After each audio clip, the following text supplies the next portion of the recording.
नमस्कार.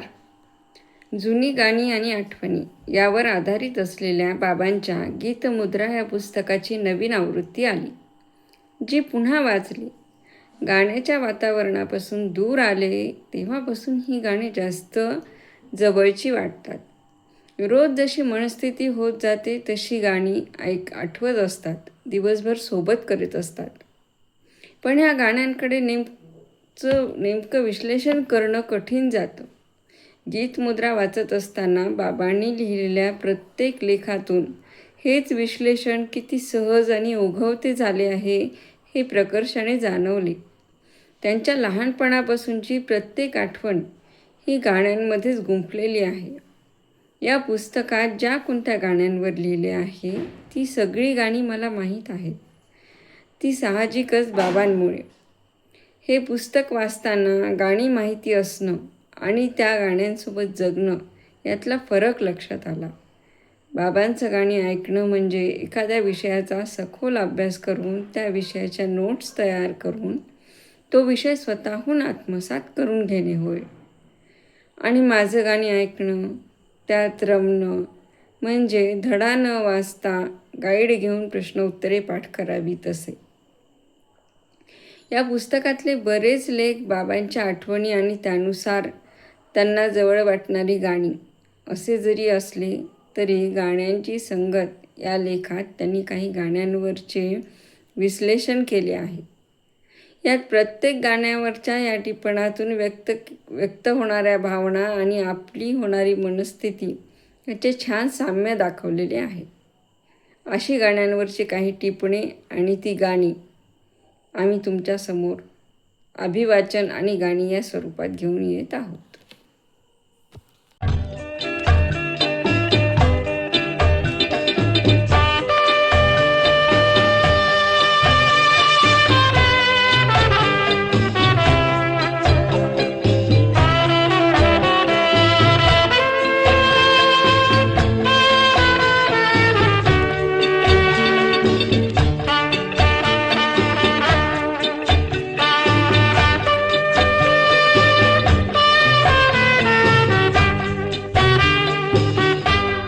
गाण्यातलं धुकं.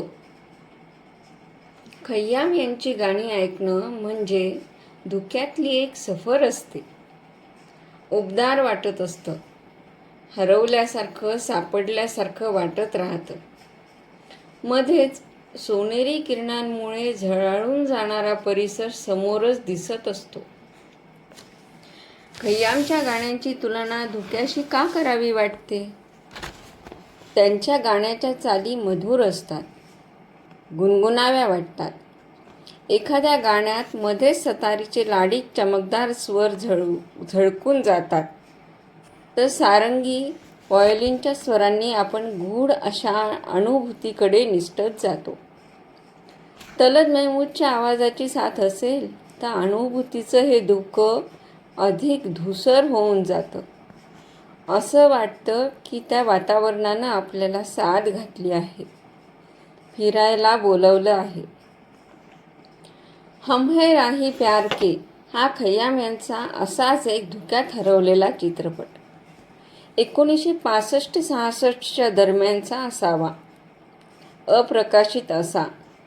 या चित्रपटात 5 गाणी, त्यापैकी 2 गाणी अधूनमधून ऐकायला मिळतात. एक बडी मुश्किल है हे द्वंद्वगीत आणि दुसरं आणखी एक द्वंद्वगीत लता मंगेशकर आणि तलत महमूद यांनी गायलेलं. केव्हा तरी ऐकलेलं असावं पण विस्मृतीत गडप झालेलं. एका संध्याकाळी जा निसार अख्तर या गीतकारांच्या स्मृतिदिनाच्या निमित्ताने जमलो होतो. त्यांची गाणी ऐकत होतो आणि अख्तर यांनी लिहिलेलं, लता तलत यांनी गायलेलं, विस्मृतीत गडप झालेलं तो एक द्वंद्वगीत ऐकायला मिळालं. पाहता पाहता ती गझल ऐकून भोवताली धुकं तयार झालं. लताचा आवाज काय सांगावं. संकोचाची, लाडीकपणाची आणि आर्जवाची भावना ठेवून लता गात होती. राज सीने में मोहब्बत का छुपाए रखना. आणि तिला तलतची साथ होती. शमा जो दिल में जलाई है जलाए रखना. गाणं जसजसं ऐकत गेलो तसं तसं आपल्याला त्या गाण्याचा विसर पडला होता याचं अपराधी पण वाटू लागलं. आणि त्याचबरोबर या गाण्यातल्या सुरावटी, या गाण्याचा मूड, तो वाद्यवृंद कमालीचा ओळखीचा वाटू लागला. हाताला काही लागत तर नव्हतं, पण अनिवार्यपणे सगळं जाणवू लागलं. या गाण्यात दोघांचं एक प्रकारचं गुंजन आहे. असाच संवाद इतने करीब आके भी क्या जाने किस लिए या तलत मुबारक बेगम यांच्या शगुनमधल्या गाण्यात आहे. आपापसातल्या या संवादात एक संकोचाची पण भावना आहे. लताचे पुढचे कडवे पहा.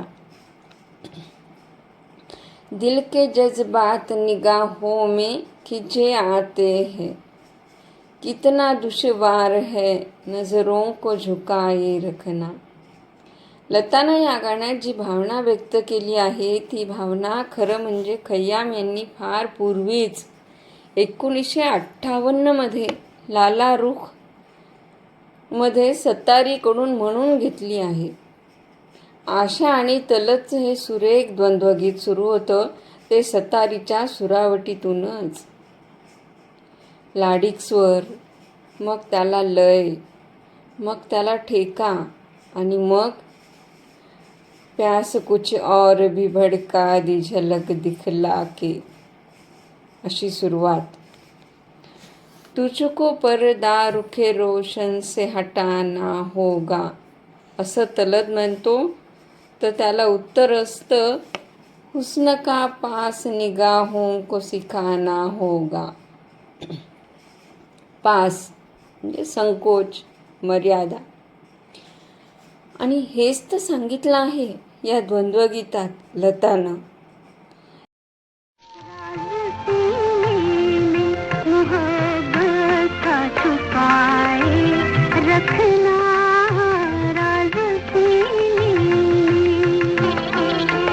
शमा जो दिल में जलाई है जलाए रखना. शमा जो दिल में.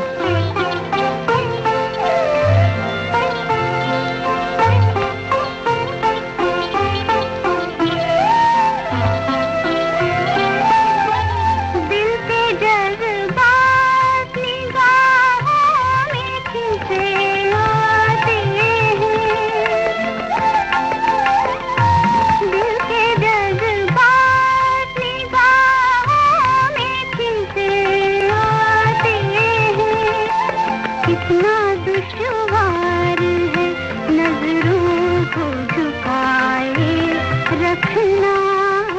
कितना दुश्वार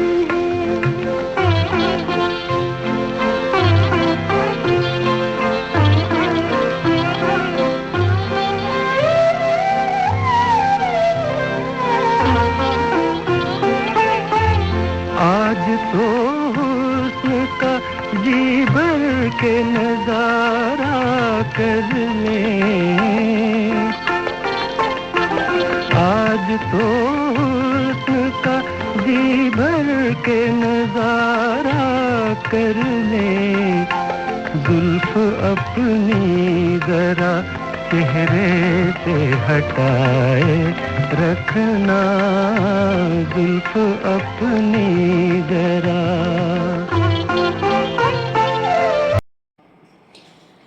आणि हेच तर सांगितलं आहे या द्वंद्वगीतात लतानं. प्यार को प्यार के आदाब सिखाए रखना. देख कबीरा रोयामध्ये अशकों से तेरी हमने तस्वीर बनाई है या आशा भोसलेच्या गाण्यात सुद्धा सतारीची सुंदर अशी सुरावट गाण्याच्या अवतीभोवती रेंगाळत असते. या गाण्यातली आपसातली लाडीगोडीची जी चर्चा आहे ती ऐकून कधी पाव छू लेने दो फूलों को इनायत होगी ताजमहलची आठवण होते. तर कधी जुल्फ की छाव में चेहरे का उजाला लेकर फिर वही दिल लाया हूँ, हे गाणं आठवून जातं. एखादं गाणं ऐकत असताना ते अतिशय आवडत असतं. त्याच्या संगीतानं आपण त्या गाण्याच्या सोबत जात असतो. शब्दांच्या सुरांच्या त्या वाद्यवृंदांच्या संगतीने ते हिंडणं फिरणं असतं. असं गाणं संपून जातं ते मनात एक प्रकारची अतृप्ती ठेवून. आपण गुणगुणत राहतो, धुंदी वाढत राहते. हे द्वंद्वगीत ऐकलं, एक नशा आली त्या गाण्याची, चालीची.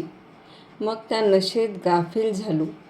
पुन्हा गाण्याची लताने गायलेली ती पहिली ओळ, पहिला शब्द आठवला आणि चालीची ती लवचिक डहाळी निसटलीच की. गाणं आठवेच ना.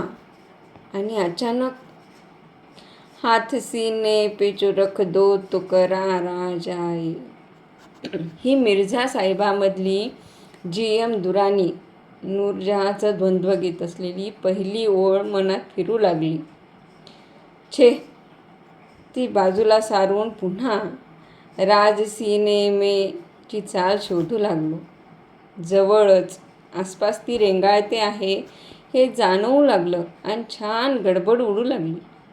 ती चाल सापडेना आणि त्याऐवजी हे गाणं का आठवलं याचा थांबून विचार करू लागलो.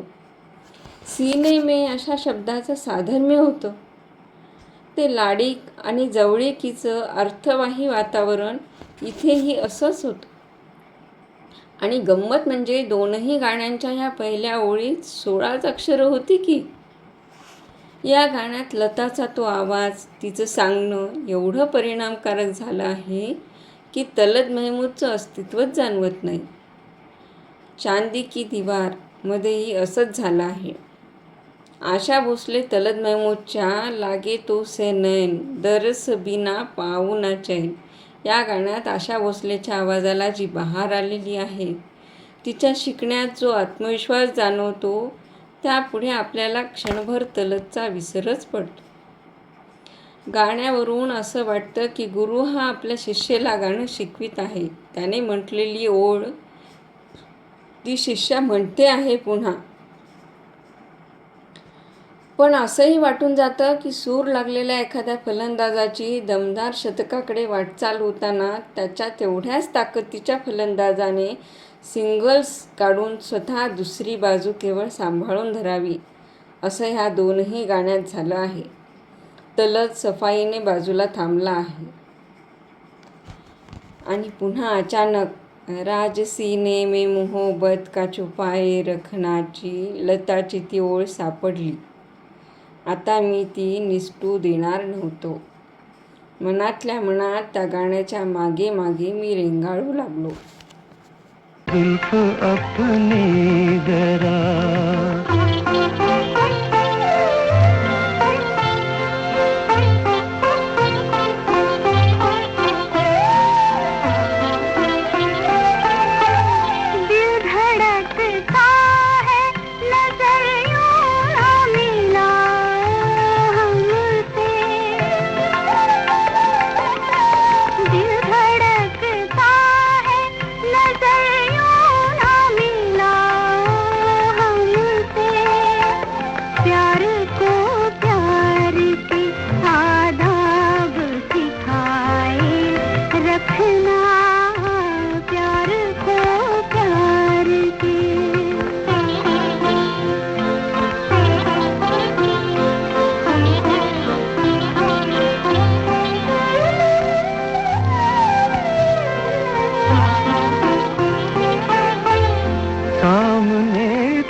रहे दुनिया का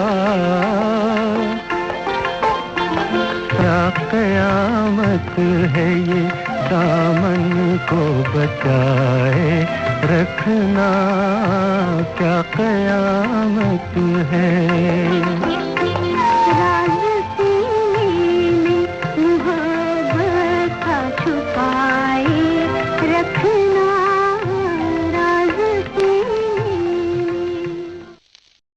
जगजीत कौर एक खाजगी आवाज. चांगली गाणी लोकप्रिय असतात. सुखाची, दुःखाची, आनंदाची अशी कितीतरी गाणी लोकप्रिय झालेली आणि ती आपण नेहमी ऐकत असतो. पण होतं काय की सर्वत्र लोकप्रिय झालेलं गाणं सार्वजनिक झाल्यासारखं होऊन बसतं. जणू त्यातलं सुख दुःख हे समुदायाचं होतं. अशा वेळेस ते गाणं आपलं राहत नाही, खाजगी राहत नाही. एखाद्या वेळेस विसर पडलेली गाणी कानावर पडली की दिवसभर आपण त्यात गुंतून जातो. बोलक्या माणसाने मौन पाळावे तसे आपले होते. लोकप्रिय गाण्याच्या झगमगाटात विसर पडलेली गाणी झोंबत राहतात. जगजीत कौरचं गाणं असंच मनाला झोंबणारं. तिचा आवाज खय्यामने आणि बहुतेक फक्त खय्यामनेच वापरला. शगुन चित्रपटातलं तिने गायलेलं तुम अपना रंजो गम हे गाणं ऐकलं की वाटतं या गायिकेचा आवाज लोकप्रिय होण्यासाठी नाही, समूहासाठी नाही. हा आवाज, हे गाणं केवळ आपल्यासाठीच आहे. आपलं गाणं, खाजगी. तुम अपना रंजो गम या गाण्याची प्रकृती मुळातच खाजगी आहे. काही गाणी अशी असतात की त्या गाण्याचा चित्रपटातला प्रसंग आपल्याला माहीत नसतो, चित्रपट पाहण्यात नसतो, पण त्या गाण्यातले भाव एवढे प्रभावी असतात की ते गाणं केवळ आपल्यासाठीच गायलं गेलं आहे असं वाटत राहतं. रात्रंदिवस त्याला एका दुःखाने, काळजीने पछाडलेले आहे याची तिला जाणीव झाली आहे.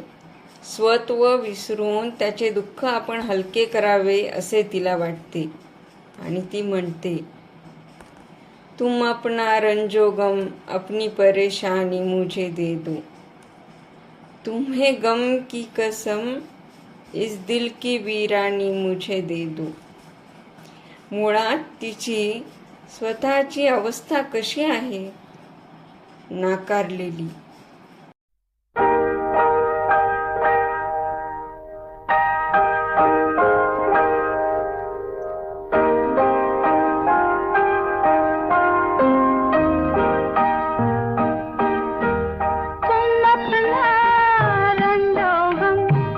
अपनी परेशानी मुझे दे दो, तुम्हें उनकी कसम इस दिल की वीरानी मुझे दे दो, तुम्हें उनकी कसम इस दिल की वीरानी मुझे दे दो.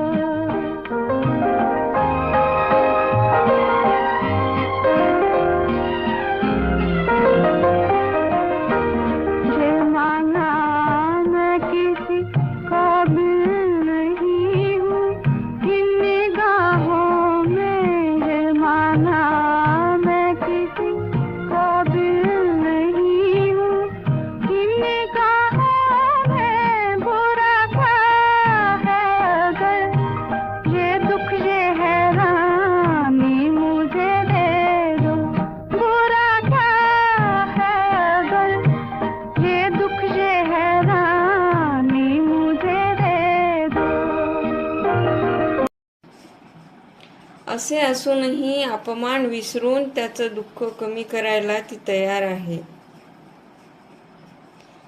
ये माना मैं किसी काबिल नहीं हूँ इन निगाहों में, बुरा क्या है अगर ये दुख ये हैरानी मुझे दे दो. तुझ्या दृष्टीने माझ्यात एवढी पात्रता नसेलही, पण काय हरकत आहे दुःखात सहभागी करून घ्यायला. कदाचित बाहेर समाजाच्या टीकेमुळे, भीती, काळजीने त्याची कुचंबणा झालेली असेल. अशा वेळेस त्याला स्वतःबद्दल काळजी, दुःख वाटत असते. आणि ती म्हणते, मैं देखूं तो सही दुनिया तुम्हें कैसे सताती है, कोई दिन के लिए अपनी निगहबानी मुझे दे दो. या गीताचे गीतकार आहेत साहिर लुधियानवी. साहिरच्या गाण्यात उर्दू शब्दांचा चपखल वापर असतो. या ओळीत सुद्धा निगेबानी शब्दामुळे अर्थाला आकार आला आहे. निगाहबान, संरक्षक, काळजी घेणारा. पुष्कळ वेळा असंही असतं की घराबाहेरचे विश्व, स्पर्धा, चिंता ही घरात राहणाऱ्या सहचारिणीला माहीत नसतं. तिला एवढंच कळालेलं असतं की याला काही दुःख आहे, चिंता आहे. मग लहान मुलाला समजवावं तसं ती म्हणते, मी आहे ना इथं, तुमची काळजी माझ्यावर सोपवा. गाण्याच्या शेवटच्या ओळीत नायिकेच्या दुःखाची कल्पना आपल्याला येते. हे अपमानाचं दुःख ती केव्हाच विसरली आहे. उलट तुम्हाला वाटणारा अपमान, अपराधीपणा मला द्या असे ती म्हणते. वो दिल जो मैंने मांगा था मगर गैरों ने पाया था, बड़ी शय है अगर उसकी पशेमानी मुझे दे दो. संपूर्ण गाण्यात हृदयाला थेट भिडणारा असा एक समजुतीचा सूर आहे. जणू दुःखाची जाणीव झाल्यानंतरचे सांत्वन आहे. गाणं ऐकलं की असं वाटतं आता त्याने तिच्या कुशीत आपला चेहरा लपविला असावा. हम दोनोंमध्ये आशा भोसलेचं ते कडव्यापासून सुरू होणारं गाणं, सुख और दुख के रास्ते जहां में ऐसा कौन है, अगदी हाच मोड आहे त्या गाण्यात. पियानोच्या स्वरांच्या माळेत खय्यामने हे गाणं गुंफलं आहे. पियानोचा असाच वापर सी अर्जुनने सुशेला या चित्रपटात केला आहे. ते गाणं होतं मुबारक बेगमचं, बेमुरब्बत बेवफा बेगानाए दिल आप है. शोला और शबनम मध्ये जगजीत कौरची 2 गाणी आहेत, लडी रे लडी तुझसे आँख जो लडी आणि फिर वो ही सावन आया. नंतर बाजारमध्ये फार दिवसानंतर जगजीत कौर गायली आहे. देख लो आज हमको जी भर के, खय्यामच्याच संगीतात गायलेली तिची एक गैरफिल्मी गझल आहे. कहिए मुझे बुरा कहिए. कभी कभी मध्ये लग्नाच्या प्रसंगातले ते पंजाबी ढोलक गीत, त्यातही जगजीत कौरचा आवाज होता. जगजीत कौरचं गाणं असं आहे, प्रसिद्धीच्या गजबजाटापासून दूर असणारं आपलं खाजगी